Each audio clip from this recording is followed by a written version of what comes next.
Ito talaga ang usapan pagdating sa drone mo. Madaming tao, kapag nakakakita ng DJI drone, ang tingin lang nila doon ay isang cool na remote control toy na pampalipas oras sa langit. Pero kung gusto mo talagang kumuha ng amazing videos at maprotektahan ang gear mo, kailangan mong baguhin ang pananaw mo. Isipin mo na lang ng ganito, ang drone mo ay hindi talaga laro ang eroplano. It's actually a high-tech camera na nakakabit sa isang flying tripod, maliban na lang sa mga avatar models. Trust me on this one. Kapag nagsimula ka ng mag-isip parang photographer, imbes na race car driver, magbabago ang lahat. Ang normal na photographer, nakatali sa lupa. Kung gusto nila ng mataas na shot, kailangan nilang bumili ng higanteng metal tripod, umakyat sa hagdan, o tumayo sa delikadong gilid ng bangin. Pero ang drone mo, tuluyang binabasag ang mga rules na, yan, it lets you take a premium camera at ilagay ito kahit saan mo man gustuhin sa 3D space. Pwede mo siyang ipark ng 20 pie sa ere sa pagitan ng dalawang puno o i-hold ng perfectly still sa gitna ng ilog kung saan walang taong pwedeng tumayo. Kapag trinato mo siya bilang isang flying tripod, titigilan mo na ang pagpapalipad ng parang nagwawala at magsisimula ka ng lumipad ng may layunin. Hahanapin mo ang perfect spot sa ere.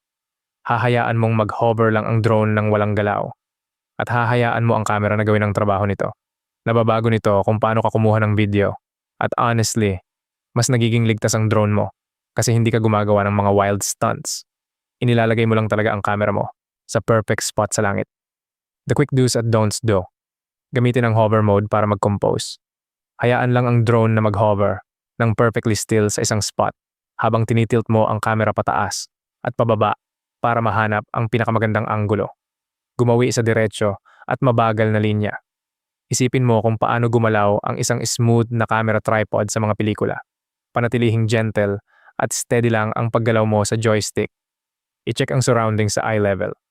Bago ka tumutok ng husto sa camera screen, tingnan mo muna ang drone para masiguradong ang tripod mo ay hindi nakaparada ng masyadong malapit sa mga sanga o power lines. Don't. Huwag tratuhin ang joysticks na parang video game. Ang biglaang pagpalo o pag-flick ng sticks pabalik-balik ay nakakasyaki ng video at sumisira sa ilusyon ng isang smooth at professional camera mount. Huwag mong kalimutang tingnan ang big picture. Huwag kang masyadong ma-distract sa ganda ng camera view hanggang sa makalimutan mong lumulutang pala sa ere ang camera mo kung saan pwede siyang matangay ng hangin. Huwag mong madaliin ang shot. Ang isang magaling na photographer ay naglalaan ng oras para mag-set up. Huwag kang lilipad ng todo ang bilis kung ang isang mabagal at steady na hold ay makakagawa ng mas magandang video. Here is a more detailed breakdown under the hood.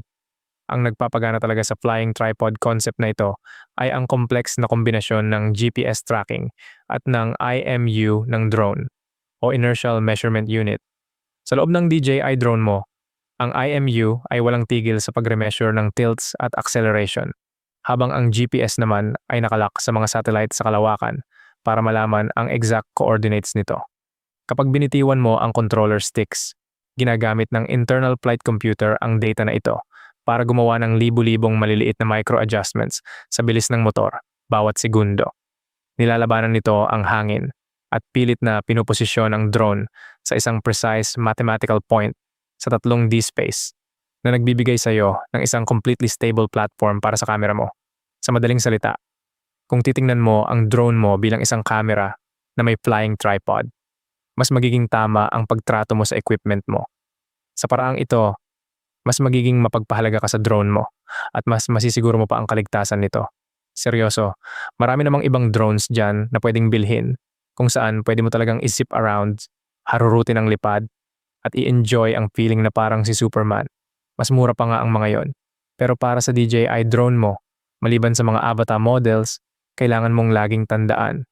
Ito ay isang camera na may kasamang magic tripod.